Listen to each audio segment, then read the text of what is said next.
Okay, so once again, a bit of fun and games with the Zoom, the technology. Hopefully this is not a weekly occurrence. So I'll obviously inform you in the sometime, today, tomorrow, next couple of days, exactly which link to use after I probably chat with Leisha and Leanne on the telephone just to make sure. Maybe we'll do a little trial before next week to make sure that we're on or can get on. Okay, so hopefully you're well, and hopefully you'll be practicing patience and maybe some meditation while you're waiting and not getting irritated. And so let's do the chanting right now before the usual process. Namo Tassa Bhagavato ArahatoSammaSambuddhassa. Namo Tassa Bhagavato ArahatoSammaSambuddhassa. Namo Tassa Bhagavato ArahatoSammaSambuddhassa. Buddham saranam gacchami. Dhammam saranam gacchami. Sangham saranam gacchami. Dudayambi Buddham saranam gacchami. Dudayambi Dhammam saranam gacchami. Dudayambi Sangham saranam gacchami. Tadayambi Buddham saranam gacchami. Tadayambi Dhammam saranam gacchami. Tadayambi Sangham saranam gacchami. Namo Buddhaya, Namo Dharmaya, Namo Sanghaya. Namo Buddhaya, Namo Dharmaya, Namo Sanghaya. Namo Buddhaya, Namo Dharmaya, Namo Sanghaya. I take refuge until I am enlightened in the Buddha, the Dharma, and the Sangha. Through the positive potential I create by practicing the 6 paramitas, may I soon attain enlightenment in order to benefit all sentient beings. I take refuge until I am enlightened in the Buddha, the Dharma, and the Sangha. Through the positive potential I create by practicing the 6 paramitas, may I soon attain enlightenment in order to benefit all sentient beings. I take refuge until I am enlightened in the Buddha, the Dharma, and the Sangha. Through the positive potential I create by practicing the 6 paramitas, may I soon attain enlightenment in order to benefit all sentient beings. May all sentient beings have happiness and its causes. May they be free from suffering and its causes. May they never be parted from their happiness beyond suffering. May they abide in equanimity, free of bias, attachment to the near, and aversion from the far. I shall cause this. Great compassionate Buddha, please inspire me to be able to do so. Reverently, I prostrate with my body, speech, and mind, and present clouds of every types of offerings, actual and mentally transformed. I confess all of my negative actions accumulated since beginningless time, and rejoice in all the virtues of all holy and ordinary beings. Please remain until cyclic existence ends, and turn the wheel of Dharma for all sentient beings. I dedicate the virtues of myself and others to the great enlightenment. However innumerable all sentient beings are, about to save them all. However inexhaustible my delusions are, about to extinguish them all. However immeasurable the Dharma teachings are, about to master them all. However endless the Buddha's way is, about to follow it completely. Om Mani Padme Hum. Om Mani Padme Hum. Om Mani Padme Hum. Tayata gate gate para samgate bodhi soha. Tayata gate gate para samgate bodhi soha. Tayata gate gate para samgate bodhi soha.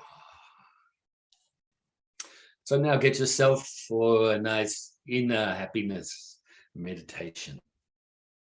Let go of all of the waiting around for the class to start. Let go, whoever was involved in the tech side, we just let go of that. Trying this and trying that. All in the past now. So gently close your eyes with your lips gently touching, your tongue resting on the upper palate of your mouth. Nice and relaxed body, but not lazy, not slouching if you're sitting. And bring your mind inside your body to release whatever tension we can release from the body. Going all the way from the tips of the toes, up the legs, up to your shoulders, down to the tips of your fingers, and then back up to the top of your head. So let's take a moment to do this now.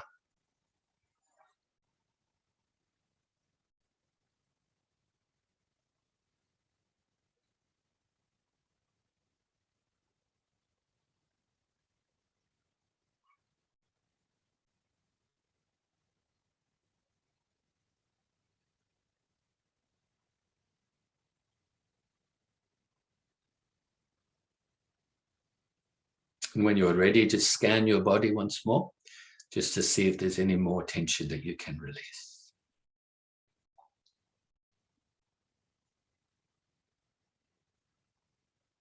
And when you've done this, bring your focus now to the tip of your nose initially. And obviously the focus of the meditation is your breath. Mindfulness of your breath. The feeling of your breath as you breathe in your nose all the way into your lungs and then back out again. Breathing naturally, not shallow breaths, but also don't try to make them long breaths either, just naturally, all the way into your lungs. They will expand, and as the air leaves them, they compress. And while you're focusing or placing your mind on the feeling of the breath, if thoughts arise or any mental activity arises, don't cling to it.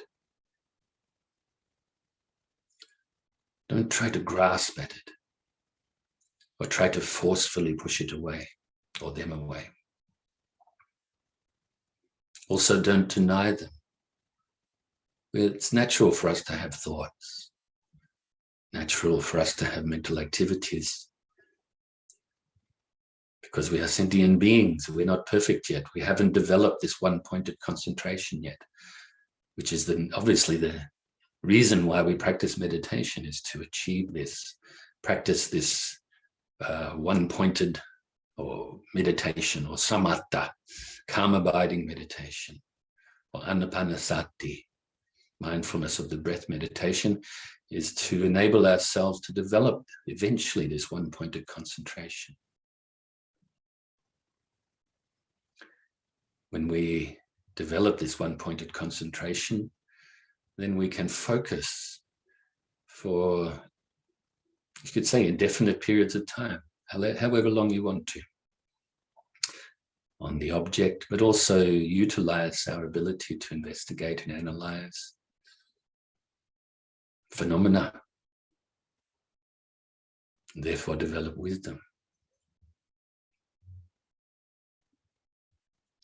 So if you have any of these mental activities or thoughts, just let them go naturally by replacing your mind back onto the breath. And also, if your mind starts to become dull or sleepy, then wake it up a little by refocusing on your breath more brightly. Past is gone. Future never arrives. Don't try too hard, but also don't be lazy. Not too tight, but not too loose. So now let's practice like this for a few minutes in silence.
So now we can feel very pleased with ourselves for engaging in the short session. And let's fill ourselves now with universal loving kindness. Either just go with the feeling or utilize the visualization of filling yourself totally with the white light or white nectar if you prefer.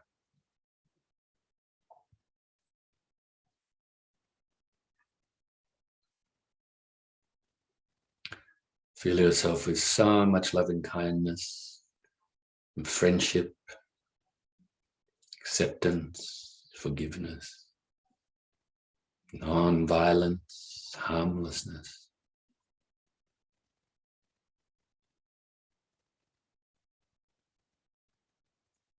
Feel yourself with so much loving kindness that it now overflows outwards and radiates initially to your loved ones, filling them with loving kindness too.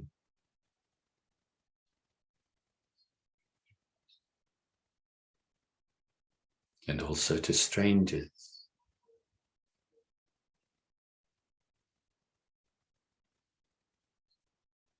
And to those that you may regard as enemies as well. May all of these people have happiness and its causes. May they be free from suffering and its causes. And may they be peaceful.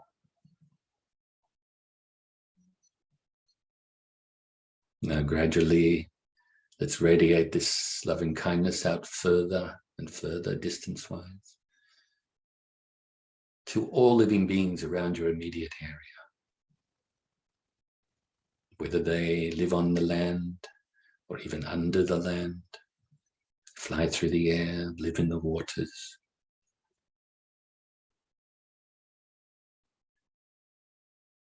Like a tidal wave of loving kindness, gathering more and more momentum as you radiate it outwards, to now include all of the living beings throughout your whole state or county.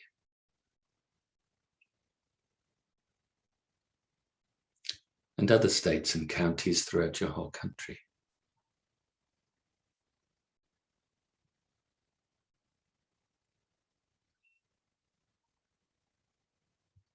And other countries throughout the whole world. Initially, those that you have an affinity towards, then those that you're indifferent towards, and then those that you may even have an aversion towards. May your loving kindness pervade this whole earth.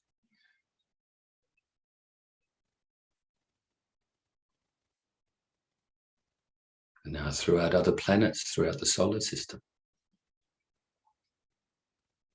And other solar systems throughout the whole galaxy. And all of the galaxies throughout the whole universe. And eventually throughout infinite space. This loving kindness that begins in your own mind now pervades infinite space.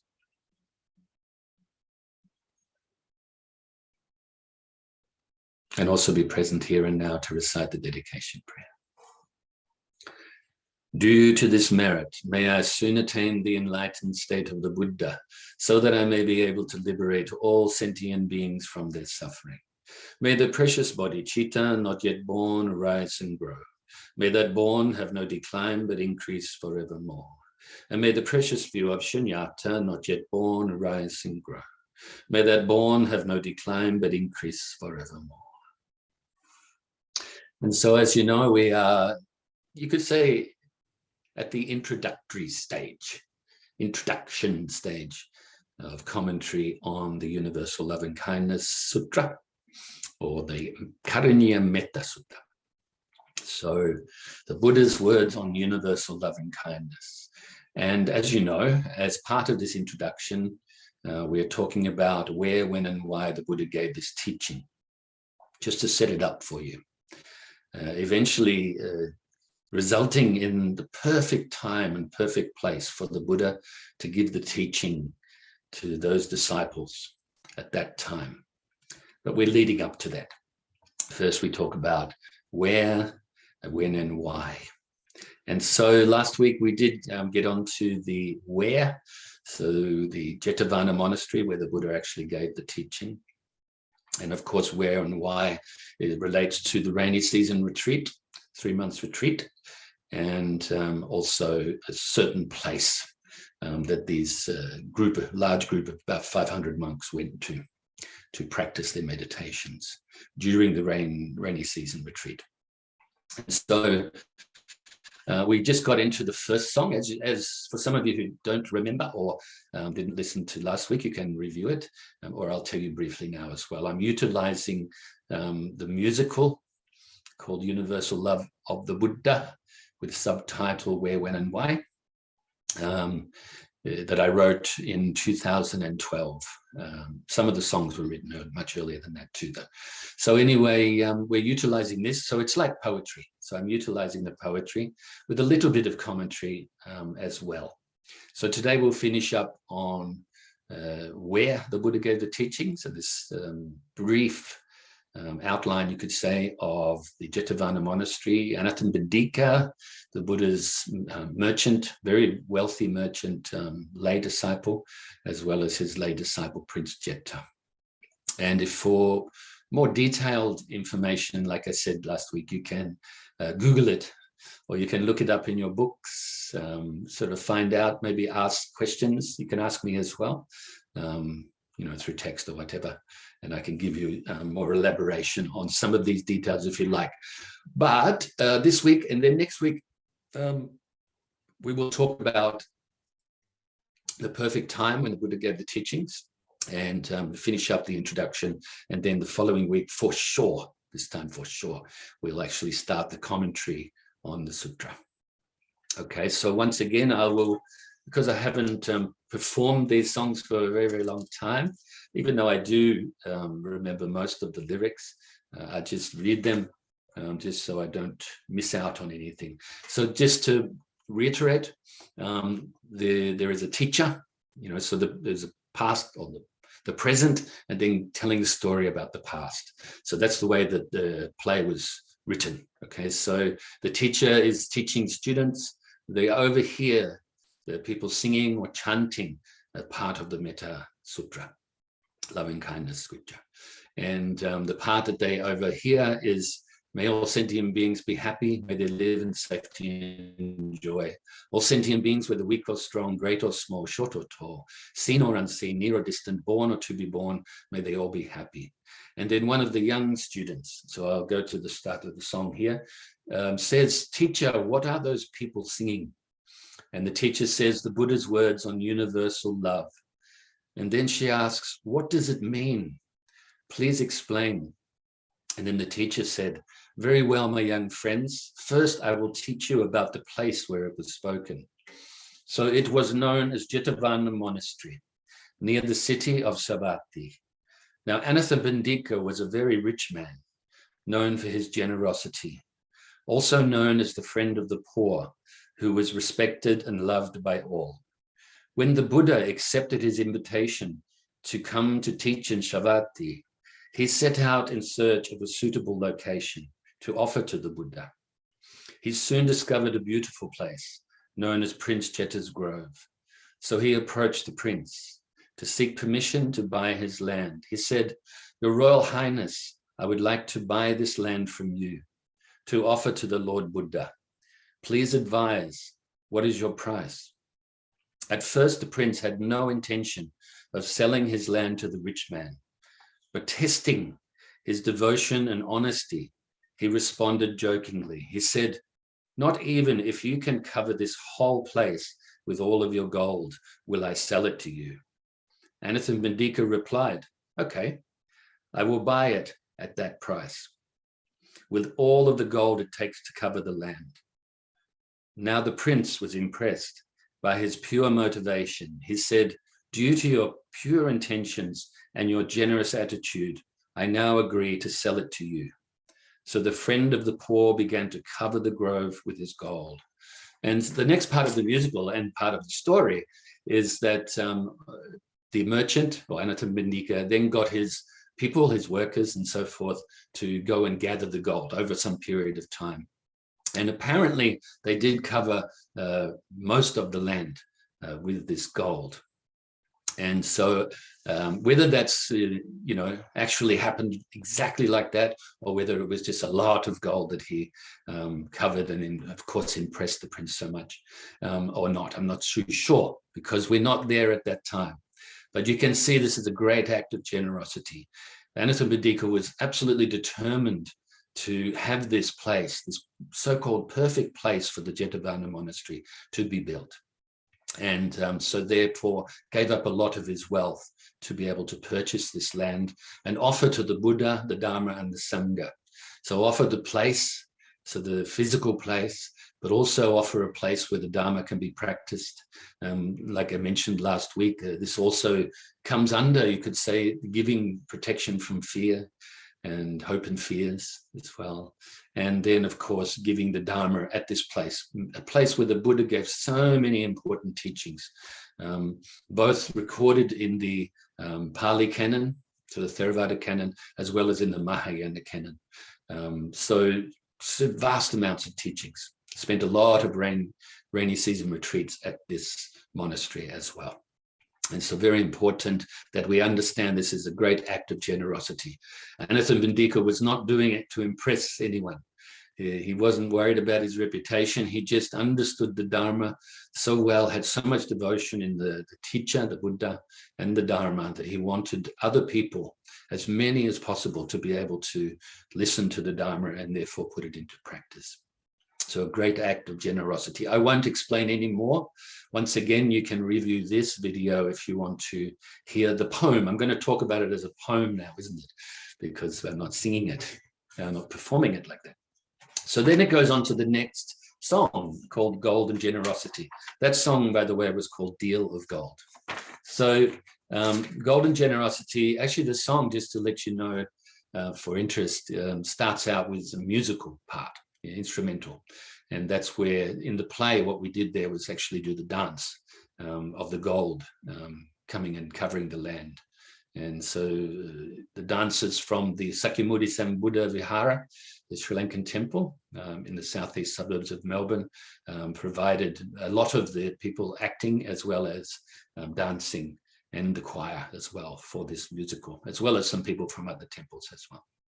One Min temple being one of them, the Vietnamese temple in the western suburbs. And so then it went to the lyrical part. And now it says, now with most of the grove covered with gold, inspired by generosity, the prince asked, may I be allowed to donate the rest of the land, along with all of the trees? Anathapandika agreed, and all were happy. Then the prince had the gateway built, using all the gold he'd received, and the rich man built the monastery along with all of the facilities. And this, my friends, is how the place where the Buddha gave the teaching on universal love came to be. Therefore, we should develop and practice generosity. Okay, so then that part of the play was finished. And then it goes back to the present time where the teacher now advises the students. And so, my young friends, the next time we meet, I promise to teach you when and why the Lord Buddha gave the teaching on universal love. And now I would like to invite all living beings to sing these words. And once again, the choir sung these words that were sung before. May all sentient beings be happy. May they live in safety and joy. All sentient beings, whether weak or strong, great or small, short or tall, seen or unseen, near or distant, born or to be born, may they all be happy. And so that was the first part of the musical, so part one. And now we'll begin the second part about when and why the Buddha gave these teachings. And I've also added, which we'll cover next week, like I mentioned, the perfect time for the Buddha to give the teachings. as part of the introduction here. And so I just remind you, as I mentioned last week, I said it a little bit in jest, but actually with meaning too. And that is, we had very deep, profound teachings that we were covering for the perfection of wisdom, the wisdom of emptiness teachings. And so after that, as I mentioned, I wanted to cover some questions that have been coming in over time. And of course, we grouped them and put them in different groups, so I didn't have to answer every single question. That would have taken a long time, and I would have been repeating myself a little bit. And so also, I wanted to do this, not that this teaching isn't profound as well, depends on your own mind, doesn't it? But I wanted to give us a little bit of a breather between the really deep, profound teachings. And that's why I decided to teach about where, when, and why. And that's have the idea to utilize these songs this musical that I'd written. Okay, so what gave me that idea initially was I was, as you remember, around Vesak, I gave the commentary on my song, the birth song, about the birth of the Buddha, and then of course the enlightenment and the teaching song. And that gave me the idea to utilize these musicals. Otherwise they're just sitting there, aren't they? And I remind you as well, dharmatalks.wordpress.com, you can access these songs. You have to download them individually. So that comes under Buddhist musicals, I think. Then there's some other music as well that comes under, I think it says About Andrew.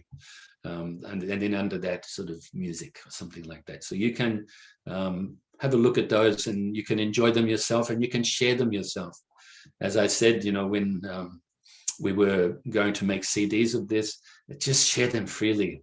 The more people that get to be inspired, whether it be through the Dharma talks or reading or listening to Dharma music with stories and stuff like that and teachings, the better. Not interested in earning any money from it, as I said back then. Just let it go out there, share it as much as possible. Okay, and then we can all rejoice in each other's merits and good karma that we create for ourselves and for everybody else as well. Okay, so now it's when and why. Or actually before that, I will let you know that and I mentioned this last week, the finale song for that musical was my One People song that many of you are aware of. So I'll just mention the words in this. Initially, this song, like I said, was written in 1992. Actually, was written initially as an anti-racism campaign, especially against the Indigenous people of Australia, the First Nations people. But then I expanded. I actually wrote it, a long version, I think in the late 90s, about the year 2000, which included parts of the Heart Sutra. And then I rewrote it again sometime around about, I think, 2008, as the theme song for the KC Multi-Faith Network and the radio show that we shared together, of which I was co-host with my friend Gamini Fonseca, and we did the Buddhist show once a month. And this was called Voice of Faith. So it was a theme song for that radio program.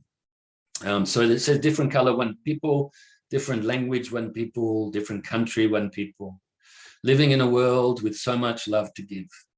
Though we are different, we are the same. Although we are many, we really are one. So let's live in peace, live in harmony, live with hope that all the people be free.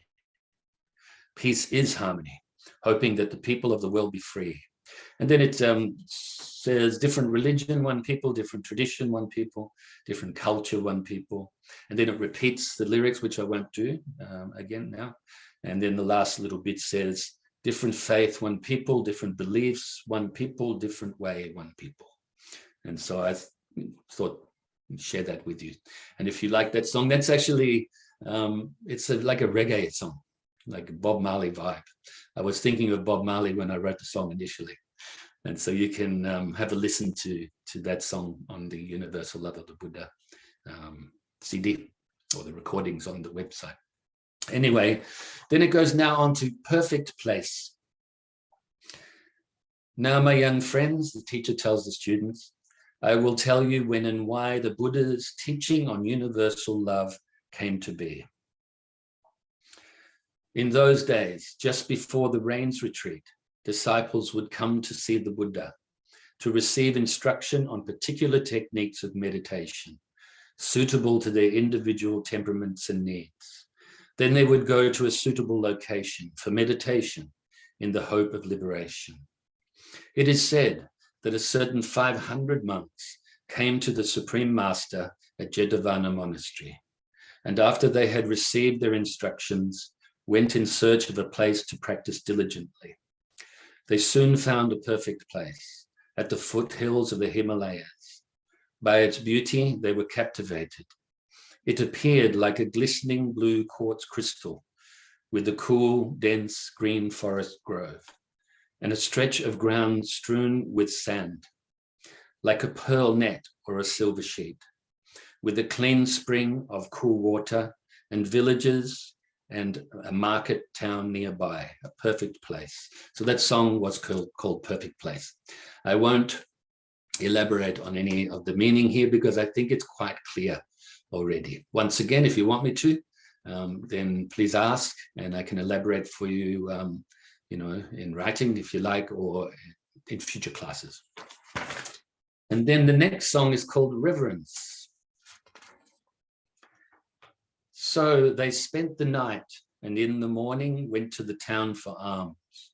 The people of the villages were overjoyed to see them, as it was rare to see monks in these parts. So filled with devotion, they fed the monks and requested them to stay here as our guests. They said, "We promise to take care of all of your needs, so you can meditate in the shade of the ancient trees." The monks agreed, settling down contently. Each selected a tree to practice by day and night. Now this next bit, this is whether you believe this or not doesn't really matter, but let's take it on face value for the sake of the story right now, okay? Whether it was other human beings or whatever, it's up to you what you believe, okay? But many different realms of existence, as we spoke about recently in the commentary or the teachings on the universal law of karma, which we also covered rebirth and the different realms of existence. Now it is said that these great trees were inhabited by deities who had built a celestial mansion, like a mini heaven, you could say, in a sense, using the trees as its base. And as virtue is revered by all, even more so by deities, out of reverence, they did not want to remain above the monks and came down from their homes and stood aside with their families. And so that's the song called Reverence, for your reference, if you want to download it and have a listen and share it with others. And so you can see now that the monks, they've got this beautiful place. The human beings are very happy there. And the deities are also very happy. But, because of their great reverence, for the great respect for the Buddha, the Dharma, and the Sangha, they actually now lowered themselves to not be above the monks practicing their meditations. And then it goes into a beautiful song, I must say so myself, the instrumental song mainly, with some lyric at the end called Celestial Ballet. And this, once again, in the musical I share with you, also this was like a ballet done by the young children and the teenagers, utilizing traditional dance too, Sri Lankan dance. And so that's what took part in the beautiful part, the instrumental part of the song.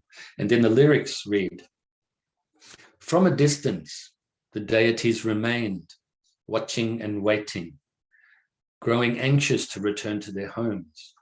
They had thought the monks would only stay for a while, but day after day passed with no sign of them leaving. So the deities decided to scare the monks away with terrifying visions, noises, and smells."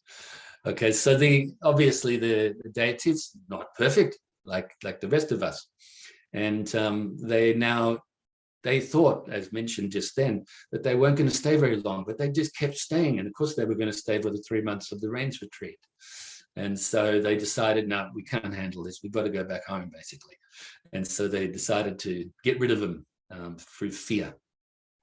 And so the next song is actually quite a funky sort of rock type thing, quite loud, called Obstacles and Fears. And I wrote this song with my friend, Roger McLaughlin. Once again, I mentioned I wrote all the lyrics for all of these songs, but Roger and I wrote the music for this song. And so the deities created these terrifying conditions, and soon the monks grew pale and could no longer meditate. Terrifying objects, dreadful noises, sickening smells, distracted minds. The monks all shared their experiences with their elder, who said, "Let us go to the Blessed One and place our problems before him." So they set out at once to seek advice from the Buddha. So they left that place and started making their way back to Jetavana Monastery to get advice. And we leave it there. We just went under 1 minute just now. And so perfect timing today for me. That's where I wanted to get up to. And so once again, you can ask me questions or do some research on the story of this Metta Sutra. You can look up the full version of the Metta Sutra, and it has some of these details in there. And hopefully you enjoyed today's class. And thank you very much for waiting around while we got our technology side of it together. So I rejoice in your goodness, in your participation, ongoing participation, in your practice, in your sharing of the Dharma, which I know you are doing to the best of your ability. I have trust and confidence and faith in you, as a practitioner of the Dharma, student of the Buddha.